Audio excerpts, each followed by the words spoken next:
अस्सलाम वालेकुम जी दोस्तों। अंबर एग्रो कैमिकल का फोशू स्प्रे होया जी, दोस्तों का रिजल्ट शेयर कर रहे हैं।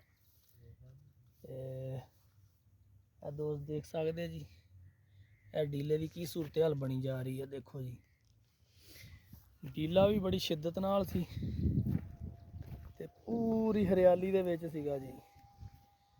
अंबर एग्रो कैमिकल का फोशू जी, ये देखो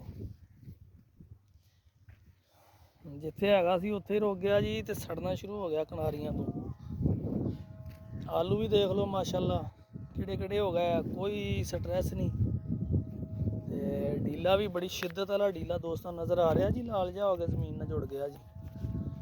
मतलब यह कि जिथे डीला खड़ा सी उत्थे ही स्टॉप हो गया जी, तो सड़ना शुरू हो गया। देखो उत्थे ही छोटा छोटा हो गया, लाल जा हो गया जी। यह आलूआं की ग्रोथ देखो माशाल्लाह, सारी फसल माशाल्लाह खुशहाल हैगी है जी। अंबर एग्रो कैमिकल का फोशू स्प्रे होया जी, इत्थे कोई स्ट्रैस नहीं जी माशाल्लाह। यह देखो माशाल्लाह जी,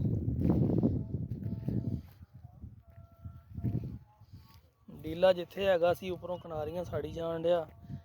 यह तकरीबन मेरा ख्याल है कि 12-13 दिन हो गए इतने स्प्रे हुए नूं।